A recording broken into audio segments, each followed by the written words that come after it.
Estamos aqui em mais uma edição do nosso programa especial de entrevistas para a eleição de 2022.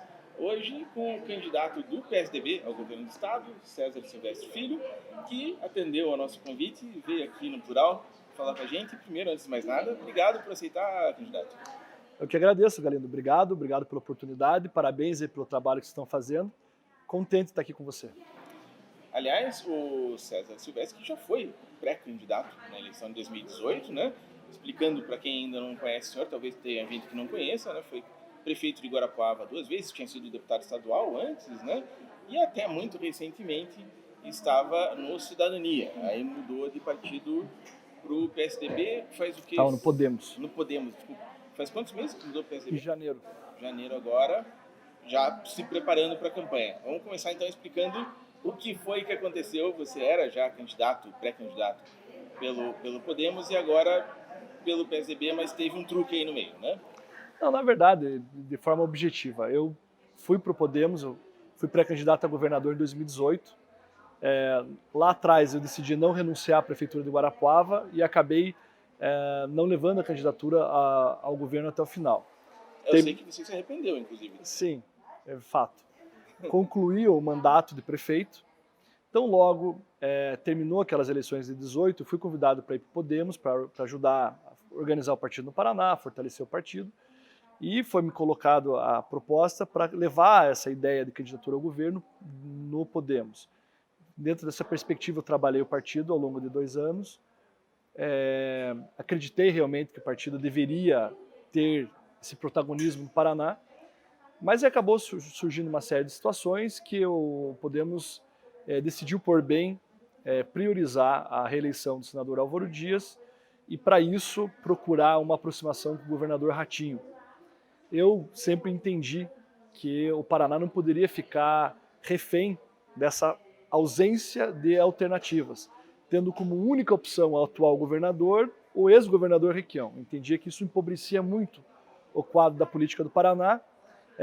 Internamente estava ali me debelando a essa orientação nacional do partido, até que o PSDB me procurou e afirmou, né, que estaria disposto a me assegurar condições de disputar o governo do Paraná se eu tivesse essa disposição. E eu aceitei esse convite, sou grato por isso. O deputado Valdir Rossoni foi muito determinante nesse processo, em articular isso junto com as demais lideranças do partido. O deputado Michele Caputo foi também muito corajoso. O ex-governador Beto Richa, da mesma forma, entendeu que seria importante para o partido e para o Paraná, nesse momento, apresentar a candidatura. E eu aceitei, então, esse desafio. Estou trabalhando essa candidatura com muito entusiasmo. Eu acredito que a gente tem elementos importantes a incrementar, a enriquecer o debate dessas eleições. E é nesse sentido que eu tenho percorrido o Paraná, todos os cantos do estado, e, claro, procurado conversar com a imprensa para que as pessoas saibam da nossa candidatura, nos conheçam, né, e que a gente possa ter uma candidatura competitiva. É para isso que eu tenho trabalhado com muito entusiasmo. Lógico que o PSDB é um partido grande nacionalmente, aqui no Paraná nem tanto hoje, né, que justamente teve um problema na eleição de 2018 com o ex-governador Beto Richa, que acabou sendo detido, preso, né, mais de uma vez, inclusive, e o partido foi visto por muitos como, naquele momento, como um partido radioativo, né? Saiu gente para tudo quanto é lado, né? Um saiu daqui, outro foi para lá, e o PSDB esvaziou. Hoje a situação é outra, você vê como é esse novo PSDB que está se reconstruindo. É isso, é um novo ciclo. Vamos lá, teve, claro, todo esse episódio lá atrás, e você acompanhou um grande ativismo judicial no sentido de influenciar os resultados da política. Sempre que você tem um partido que tem o governo, há um certo inchaço artificial. É o que a gente está vendo hoje no partido do governador, né? Todos aqueles que dependem direto e indiretamente do governo, da estrutura do governo, acabam procurando fazer gestos, se aproximando, muitos se filiando ficar perto do poder, né? Perto do poder, e muitos procuram inclusive se filiar no partido do governador da vez. Esse inchaço, ele não é orgânico, não é identidade política, muitas vezes é mera conveniência. Então, na verdade também, na medida em que esse partido perde o poder, tudo vira motivo para haver uma reorganização desses Mas espaços ali de o que aconteceu força. foi um pouco além disso, né? Porque o É, Beto realmente, num determinado momento, ninguém queria ficar perto dele, né? Todo mundo abandonou ele. claro, porque teve um desgaste colossal, né? Houve um esforço concentrado para atingi-lo de todas as maneiras. E aí, claro, que esse oportunismo se vale disso e há uma reorganização. Isso, por outro lado, tem um aspecto positivo que nos dá a oportunidade de reorganizar o partido, promover uma reciclagem dos seus quadros. Esse novo PSDB é um PSDB hoje que tem um esforço de procurar identificar lideranças emergentes em todas as regiões do Paraná. Eu venho para o partido dentro dessa proposta. Junto comigo, eu levei uma série de lideranças que estavam já com grande afinidade comigo no Podemos. Muitos deles aderiram e vieram comigo para o PSDB. Inclusive, boa parte da chapa hoje de candidatos a deputado estadual e federal do PSDB são de quadros que nós articulamos, que caminharam conosco ao longo desse tempo. E eu acredito que uma das missões que nós temos é essa, né? É ajudar a reorganizar o partido, identificar pessoas que, enfim, tenham características que se assemelham à de militância nossa. Eu, quando fui lá para o Podemos, uma das coisas que me motivou foi de procurar identificar lideranças emergentes em todos os cantos do Paraná, de pessoas que têm política por vocação, né, dispostas a se dedicar a vida para construir um caminho pela política como instrumento. E para minha alegria, isso existe realmente. Eu vejo que há uma carência de lideranças políticas muito grande no Paraná. Né? Há um vácuo. Perceba que a gente ainda está falando de Álvaro Dias e Requião nesta eleição. Dois quadros que beiram os 80 anos, que foram lideranças importantes já há 3 décadas atrás ou mais. A gente tem por obrigação, quem gosta de política como eu, procurar identificar lideranças que possam ocupar esses espaços ao longo do tempo e permitir uma virada geracional com qualidade. Então, na medida em que eu percorri o Estado lá atrás como presidente estadual do Podemos, identificando essas lideranças, eu tenho procurado levá-las comigo para o PSDB e acho que o PSDB vai ser reorganizado de uma maneira mais orgânica, mais legítima do que aquele inchaço de conveniências que tinha no governo. Eu acho que tem 2 perguntas que você vai ouvir muito nessa campanha que você não queria ouvir, mas vai ouvir.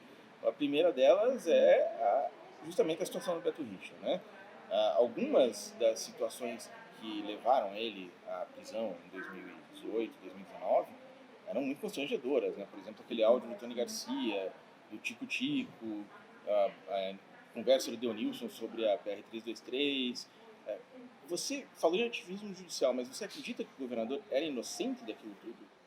Veja, eu vejo essa situação com o Beto uma situação onde existia um esforço muito grande de mostrar que a Operação Lava Jato não era uma operação exclusivamente contra o PT. O Beto era o alvo ideal para fortalecimento dessa narrativa. Era um quadro político que tinha boa reputação, boa imagem, vitorioso, uma caminhada vitoriosa, era do Estado berço da operação, e era o governador do Estado do PSDB, que era o principal antagonista do PT. Então era uma maneira de fortalecer essa narrativa. O que eu posso te assegurar é que as próprias investigações ao longo do tempo mostraram que mesmo esses áudios, que são obviamente constrangedores, de alguma maneira foram manipulados, foram editados para fortalecer a narrativa que estava sendo construída. Isso, quem vai alegar, quem vai julgar por final, não vai ser nem você, nem vai ser eu, vai ser o conjunto das provas que estão no processo. Mas essas são coisas, informações que foram vindo ao longo do tempo. Então, o que eu digo com muita franqueza em relação a tudo que o Beto enfrentou, o que eu espero é que a gente efetivamente tenha uma justiça no país capaz de analisar o que aconteceu com isenção. Nem para cá, nem para lá. Que essa exacerbada influência do judiciário nos caminhos da política seja contida dentro das regras da Constituição. A gente está vendo até hoje esse conflito muito grande no país, uma certa crise institucional por esses poderes acabarem extrapolando os seus limites. E é evidente que houve sim um grande incentivo por parte da sociedade, inclusive, de que o Poder Judiciário pudesse dentro de uma lógica, influenciar os efeitos do processo eleitoral. Então, eu espero que, com o tempo e com uma justiça serena, equilibrada e justa, ele possa fazer todos os esclarecimentos necessários e que tenha efetivamente justiça. Não dentro de uma visão política minha ou de quem não gosta dele. Eu, como aliado político, posso dizer que eu torço muito para que ele tenha condições de se defender de forma justa, plena. Ele tem enfrentado essa discussão de peito aberto, acho que te procurou recentemente, inclusive, para vocês fazerem uma entrevista, foi o que ele me disse.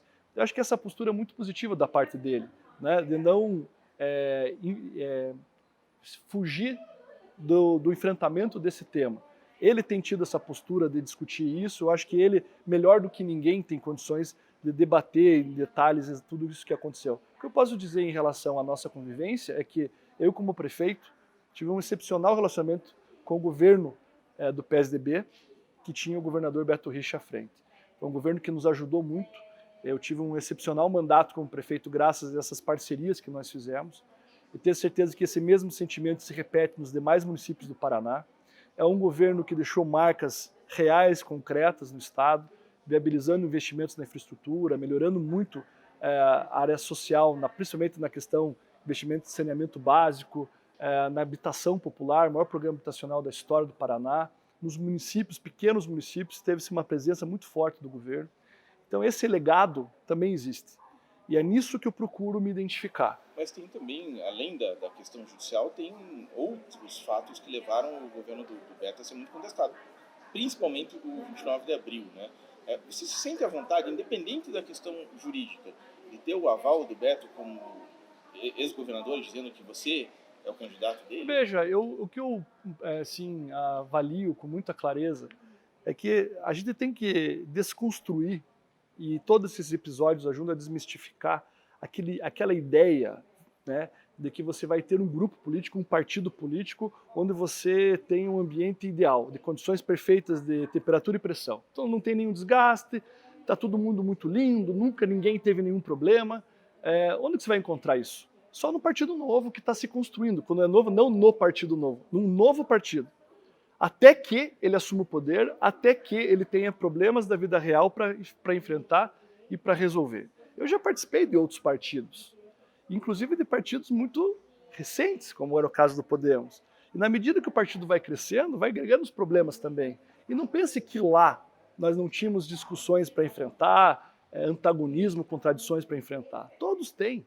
O que eu posso te afirmar é que eu não sou uma criação da manga de uma liderança ou não. Eu tenho uma história. Se o PSDB lá atrás teve esse enfrentamento horroroso com os servidores, que foi muito mal conduzido pelo secretário de Segurança da época, que teve um resultado que tenho certeza que entristeceu a todos, inclusive ao próprio secretário da época, eu também tenho a minha história de condução da relação com os servidores, que diz por mim. Eu fui prefeito ao longo de 8 anos, eu tive por 8 longos anos oportunidades reiteradas de negociação com os servidores, tive manifestações à porta da prefeitura, legítimas do sindicato, fazendo as suas negociações, as suas reivindicações em prol de melhorias da relação com o servidor, e o que eu posso te afirmar é que eu saí da prefeitura com apoio maciço dos servidores da casa. Se nós conseguimos reeleger o sucessor como reelegi, é porque grande parte dos servidores da Prefeitura Municipal dos Quadros de Carreira abraçaram a candidatura e fizeram isso muito provavelmente em reconhecimento à nossa forma de conduzir essa relação com o servidor público. Numa relação de confiança, numa relação de transparência, numa relação de sinceridade, onde você senta numa mesa de negociação, vocês extrapolam o diálogo em todos os sentidos, mostrando até onde dá para ir, mostrando realmente qual é o nível de comprometimento da folha versus capacidade de investimento, porque o servidor público também é morador da cidade. Ele também quer uma cidade bonita, sem buraco, com segurança, com saúde. Então, quando você consegue estabelecer um diálogo racional, um diálogo ponderado, sem radicalismo, você consegue criar uma condição em que você preserva o entusiasmo, a motivação do teu servidor sem comprometer as contas públicas. Eu nunca tive um dia de greve. Nunca. E também nunca dei para os servidores aumentos que eu não pude pagar depois. O que eu consegui estabelecer com eles? Previsibilidade, honrar compromissos, coisas simples, mas que eram feitas. Mas por quê? Nós tínhamos um domínio absoluto dos nossos números, sabíamos até onde a gente podia ir. Combinado, dia 10 é dia 10, não é nem 9 nem 11. O servidor saía de férias, o terço de férias estava lá. O 13º sempre antecipado, porque a gente tinha sempre provisionamento, a gente nunca brincou com essas questões. Então eu quero dizer para os servidores do Paraná que eu já tenho uma trajetória, tenho uma história, respeito absolutamente a importância do trabalho do servidor, sei o quanto ele é essencial para que se tenha a prestação de bons serviços e confio que, sendo governador, vou ter uma relação muito boa com os servidores, assim como já tive como prefeito de Guarapuava. A segunda pergunta que eu acho que você talvez não quisesse ouvir é: você hoje, lógico, a gente não pode falar de números aqui, até por uma questão de legislação eleitoral e tudo mais, mas hoje a distância do atual governador dos demais candidatos, em termos de intenção de voto, é muito grande. Uhum. Como que você consegue imaginar que dá para reverter isso, sendo que a sua candidatura ainda não tem tantos apoios, tanto dinheiro, tantas condições quanto você... Olha, eu não acho que essa seja uma pergunta ruim, eu acho que essa é uma pergunta normal, é uma pergunta esperada, e para mim, particularmente, ela serve como motivação. Veja, nós estamos há 6 meses da eleição. Eu já cheguei aos 6% de intenção de voto pelas últimas pesquisas. Eu dobrei minha intenção de votos em 3 semanas, pelos mesmos critérios que foram pesquisados. Na medida em que as pessoas estão me conhecendo, muita gente tem aderido ao nosso nome justamente por ele se posicionar como uma alternativa ao atual governo, sem representar o retrocesso que representa a candidatura do PT, mas também trazendo uma segurança de quem já mostrou condições e conhecimento sobre gestão pública. Condições para governar, e governar bem. Eu posso falar, Galindo, com muita franqueza, eu fui um bom prefeito. Eu fui um prefeito que transformou a realidade de uma cidade antiga, tradicional, conservadora do Paraná, que por muito tempo ficou parada no espaço e no tempo, e que em 8 anos conseguiu reciclar o ânimo das pessoas. Modernizei a economia, modernizei a infraestrutura, criei um ecossistema de inovação tecnológica que hoje é referência para o Brasil, numa cidade tipicamente do interior. Preparei o ambiente da cidade para receber grandes investimentos. Conseguimos investir no ensino superior com um polo tecnológico, com 2 cursos de medicina, 2 novos hospitais, um aeroporto com aviação regional e voos diários, coisa que era inimaginável numa cidade do interior, naquele momento de crise, com impeachment de presidente e recessão econômica. Guarapuava foi a única cidade do Paraná que conseguiu construir um equipamento cultural como um teatro municipal em plena crise econômica. Terminamos o governo com quase 80% de aprovação. Quer dizer, isso é que hoje se apresenta como credencial para a eleição. Na medida em que as pessoas souberem que existem lideranças do Estado, mesmo que emergindo do interior, em condições e com uma visão do Paraná diferente da que nós estamos hoje conduzindo o governo, nós vamos conquistar o coração dos paranaenses. Eu tenho convicção disso. Só falando de números. Essa mesma pesquisa que mostra que nós temos 6% de intenção de voto e o governador um pouco mais de 50%, mostra que o candidato mais rejeitado hoje é o atual governador. Mostra também que a aprovação desse governo beira os 50%. Nós temos no mínimo 50% dos eleitores que não aprovam a forma como o Estado está sendo conduzido. Esse 50% de eleitores está disposto, muito provavelmente, a ouvir e, eventualmente, a apoiar uma candidatura alternativa ao que nós temos aqui. Então há um potencial de crescimento da nossa candidatura, eu acredito nisso. E eu quero aqui dizer, eu já enfrentei eleições mais difíceis do que essa. A minha primeira eleição eu disputei com 27 anos de idade e eu tinha 2% de intenção de voto e terminei com 38%.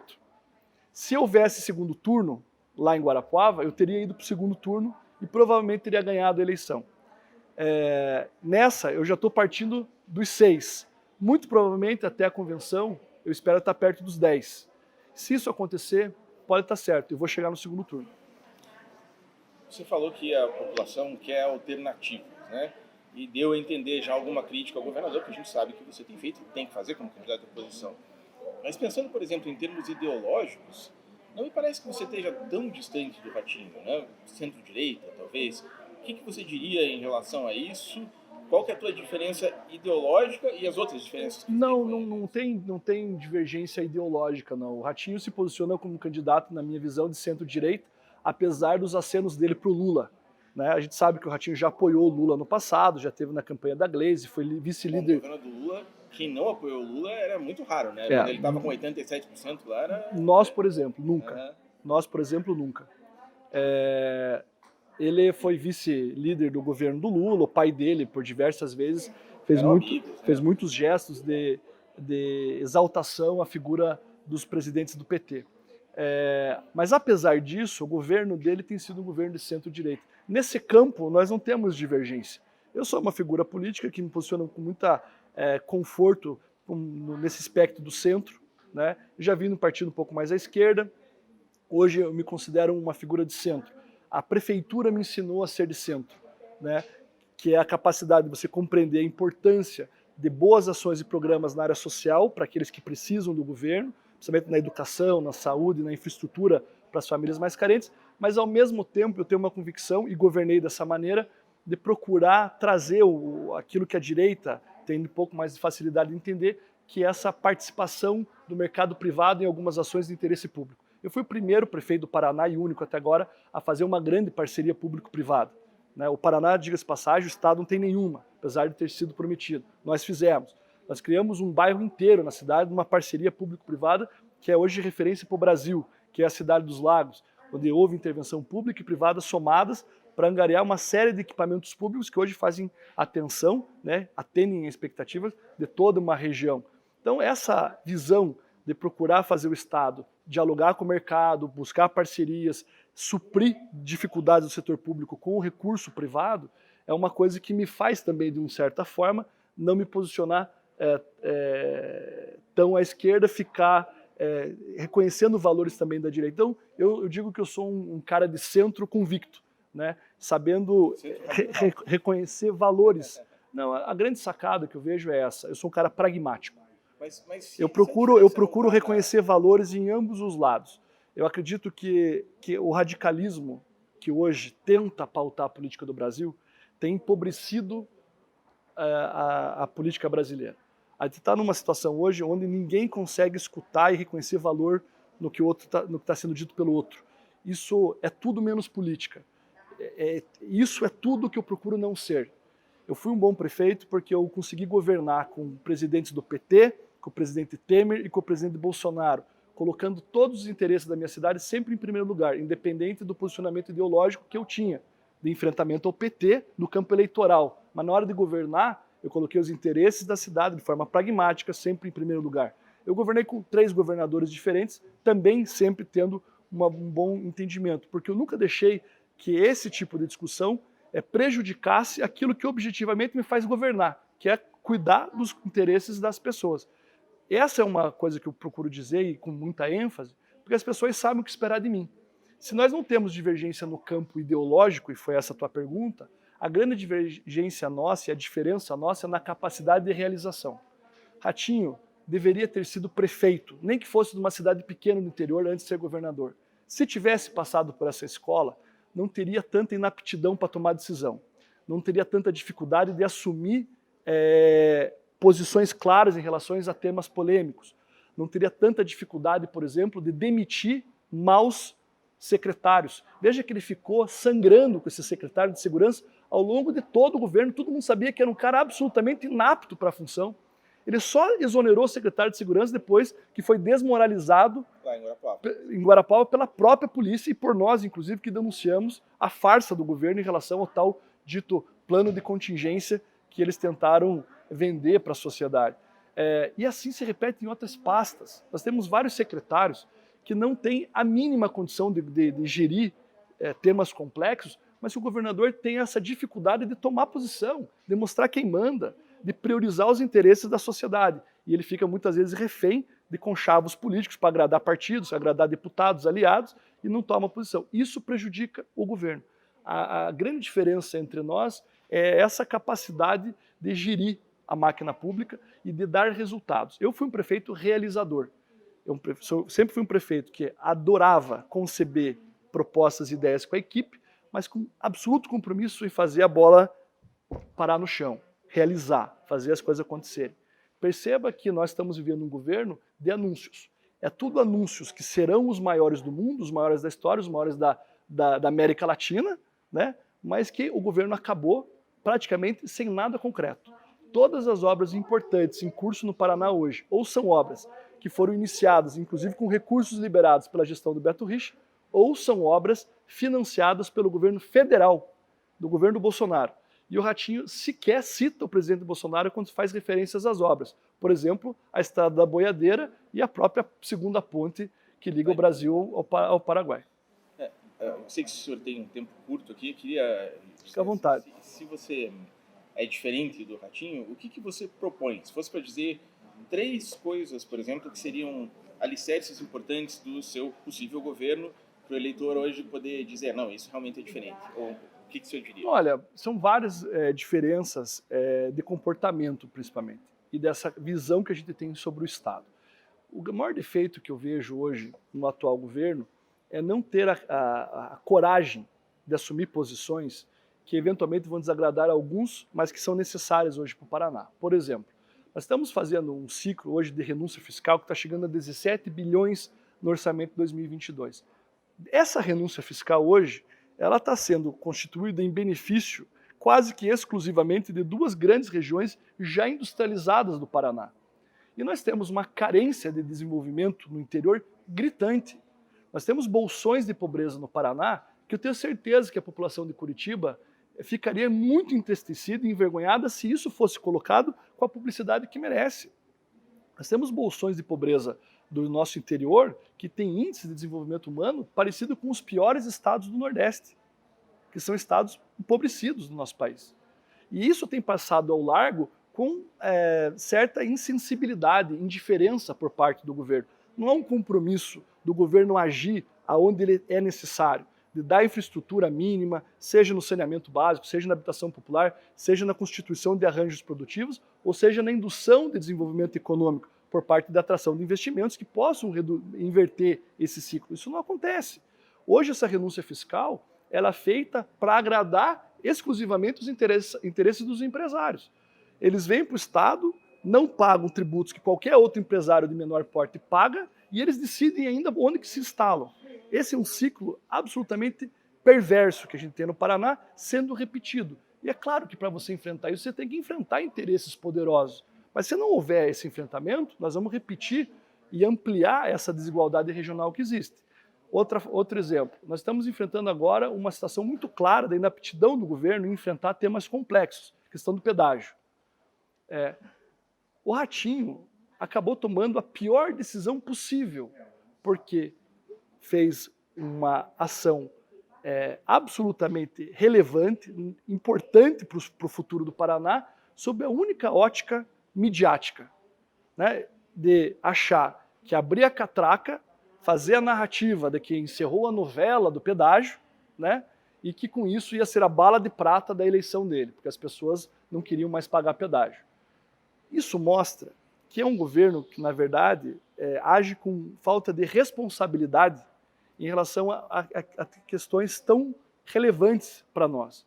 Veja, agora o governo se deu conta que a tarifa do pedágio que ele está propondo, com as 15 praças novas de pedágio que ele determinou que sejam incluídas no projeto, vai acabar resultando em tarifas iguais ou até mais caras do que nós tínhamos no passado. Fazer o mesmo percurso.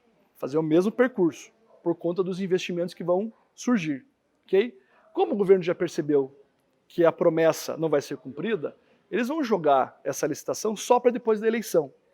Então vai estar ficando claro para a população que essa história de abrir a catraca foi uma jogada, uma mera malandragem eleitoreira, vai jogar esse processo para depois da eleição, nós vamos ficar com as nossas rodovias sem manutenção por pelo menos um ano.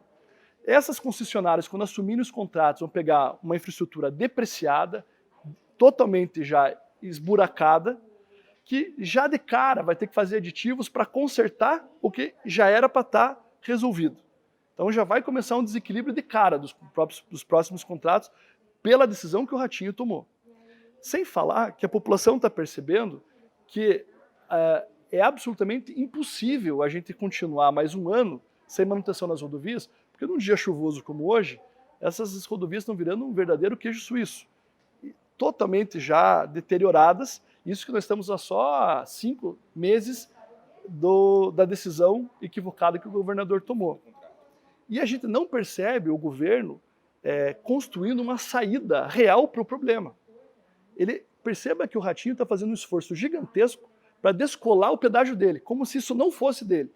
Ele, em vez de assumir a responsabilidade e conduzir o processo a partir dos interesses do Paraná, ele jogou a responsabilidade pelo governo federal, usa os deputados da Assembleia para ficar cobrando o governo federal como se ele não tivesse nada a ver com isso, né? E que, no fundo, está prejudicando enormemente a todos os paranaenses. Veja, foi a decisão do Ratinho que está influenciando na vida das pessoas, mas agora ele tira o pé. Você acha mesmo, Galindo, que um governo que não consegue fazer a concessão da balsa de Guaratuba com competência tem condições técnicas para conduzir o maior programa de concessão rodoviária do Brasil? É claro que não tem. Então veja, o que as pessoas precisam enxergar, que o que pauta e precisa ser decidido agora, não é contradições ideológicas entre um candidato ou outro, uma mais de direita, uma mais de esquerda, mas é dar ao Paraná um governo e um governante que tenha condições e capacidade de enfrentar os problemas, colocando pessoas altamente capacitadas para isso, se interessando profundamente pela solução dos problemas e conduzindo o processo, trazendo resultado. O que eu acredito que o Brasil vai começar a melhorar no seu ambiente político, quando a gente falar menos de ideologia, menos de disputa no campo ideológico, e falar mais de resultado, de pragmatismo, de saber que o que interessa para a Dona Maria, para o seu João, no final das contas, é ter comida na mesa, é ter perspectiva de emprego, é ter qualidade de ensino para os seus filhos, ter uma saúde minimamente decente. Enquanto a gente ficar imaginando que eu sou melhor do que você só porque eu tenho uma simpatia maior pela esquerda e você pela direita, e achar que isso se sobrepõe à tua forma de governar, nós vamos fazer tudo, né? Menos o que interessa para a população. Só para encerrar, antes de dar o minuto final para o senhor fazer um pedido de voto, praticamente, né, embora não possa ainda, mas você falou muito claramente que com o Lula não tem conversa, que você não gosta do PT, enfim, né? E com o Bolsonaro? O que você diz do atual presidente? Porque é muito mais difícil aqui no Paraná você dizer que não gosta do Bolsonaro do que não gosta do Lula. Veja, essa história de não gosta, não é uma questão de gostar ou não gostar. Eu tenho posição. Eu sempre fui um político que teve antagonismo com o PT. Você não vai ver na minha história qualquer gesto de tentar me aproximar do PT quando o PT estava no auge, por questão de posicionamento político, clareza de posicionamento. Eu identifico que o atual governo Bolsonaro poderia ser muito melhor do que está sendo em uma série de áreas. Há muito atrapalho que o governo tem causado pela própria atitude do presidente, em polêmicas que ele levanta, numa certa insistência em travar essa guerra com as outras instituições, em colocar em xeque, muitas vezes, o andamento da nossa democracia, que eu acredito que isso enfraquece o país e a imagem do país perante o mundo. Mas, por outro lado, eu tenho a capacidade de também reconhecer que o Brasil avançou em algumas questões. Se tem algo que a gente tem que reconhecer, é que não dá nem para comparar a questão hoje da condução do governo na questão ética do que nós tínhamos no governo do PT. O governo do PT institucionalizou a corrupção. Isso é fato. Isso é fato, era institucionalizado. Os partidos tinham tabela de propina dentro das estruturas em todos os âmbitos. Isso é verdade. Quem conhece a realidade do Brasil sabe que isso foi institucionalizado e tolerado pelo governo do PT. Apesar de todos os defeitos e eventuais problemas de corrupção que possam ter no governo Bolsonaro, isso hoje não é mais institucionalizado. Isso acabou. Então, isso tem que ser reconhecido. Existe hoje uma condução na economia do país que está aquém do que eu esperava em termos liberais. Eu queria que ele tivesse mais ousadia para promover a privatização de algumas estruturas, reduzir um pouco o tamanho da máquina, fazer um governo mais ativo, ter colocado as reformas efetivamente para tramitar no Congresso, a reforma tributária, a reforma administrativa. Eu me frustro em relação a isso. Eu acho que poderia ter avançado muito mais nesses aspectos. Mas tem algumas questões que são positivas. Houve uma certa desburocratização na atividade econômica, principalmente no primeiro período, quando o Elias Mattar estava ainda no governo. teve uma condução assertiva no Ministério da Agricultura com a abertura de mercados, permitindo um comércio exterior mais firme, principalmente para o agronegócio brasileiro, diminuindo a dependência do mercado interno e se apropriando, inclusive, dessa taxa de câmbio hoje que favorece as exportações, que aumentou muito a liquidez, aumentou muito a rentabilidade do agronegócio brasileiro, e isso se reflete muito no enriquecimento do interior do Brasil. Então tem uma série de outros fatores que são relevantes, a gente não pode simplesmente fingir que não existe. Agora, essa minha capacidade de reconhecer esses acertos, não impede de eu ter uma posição. E a minha posição é a posição de acompanhar o meu partido.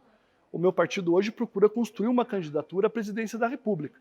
Hoje Teodora, fala-se do Leite e fala-se inclusive que não seja nenhum dos dois, em prol de uma terceira candidatura que tenha uma convergência. Eu vou acompanhar a decisão do partido, por uma questão de coerência. Eu acho que o político ele tem que mostrar para a sociedade que ele é desde os seus primeiros atos. Ser leal ao seu grupo político, ao seu partido, é um bom início para isso tudo. Candidato, a gente encerrando até por causa do tempo, você tem então um minutinho para olhar ali para a câmera. Qual delas? Para essa aqui mesmo. E para dizer, afinal de contas, para o paranaense, por que você acha que devia ser o próximo governador do Paraná? Bom, eu não posso pedir votos porque a legislação eleitoral ainda não me permite. Mas eu quero pedir para você que está me assistindo que acompanhe a nossa caminhada. Eu tive já a oportunidade de governar um município importante do Paraná por 8 anos, eu fui deputado estadual. Eu faço política desde pequeno, eu tenho isso por uma vocação que eu aprendi a respeitar e identificar. E valorizo isso, procurei me preparar, procurei ser o melhor prefeito possível, realmente procurando orgulhar as pessoas que confiaram em mim. E hoje eu me sinto preparado para governar o Paraná. Eu trago para essa candidatura, para essa disputa, uma visão do Estado diferente. Uma visão que foi forjada no interior, com a realidade do dia a dia, da gestão municipal, de quem quer ver o Paraná se desenvolver como um todo, sendo generoso com todas as regiões do Estado, valorizando a capital como a mãe de todos os paranaenses, pelas necessidades que ela tem, numa parceria próxima com a Prefeitura, investindo na segurança, na mobilidade urbana, na saúde, mas também reconhecendo que o Paraná tem que ser um Estado generoso com todas as suas regiões, respeitando a peculiaridade de cada uma delas, valorizando, levando o desenvolvimento econômico, desenvolvimento social, não mais permitindo esses bolsões de pobreza do nosso Estado com indiferença como nós temos hoje. Eu quero mostrar que é possível ser eficiente na gestão sem perder a característica de ser um governante humano, sensível às causas sociais e ser efetivo naquilo que a população precisa. Ser um governante alinhado, conectado com as necessidades das pessoas. Foi assim que eu já governei, é assim que eu quero governar o Paraná. Por isso eu peço que você nos acompanhe nas redes sociais, em toda a nossa caminhada, porque eu tenho certeza que se você me conhecer um pouquinho melhor, você vai gostar daquilo que nós vamos propor para o Paraná. Candidato, obrigado pela sua presença aqui. Eu sei que pré-campanha no momento, né? É uma coisa corrida, que vocês têm que estar em todo lugar ao mesmo tempo, mas agradeço a sua atenção. Obrigado. Atender nosso convite aqui no Plural. E a gente continua, então, nas próximas semanas, falando com mais candidatos, para a gente ouvir todas as opiniões e para você que está nos assistindo, poder tomar a sua decisão bem informada lá em outubro. Obrigado e até a próxima. Obrigado, Glenda. Parabéns e pelo trabalho.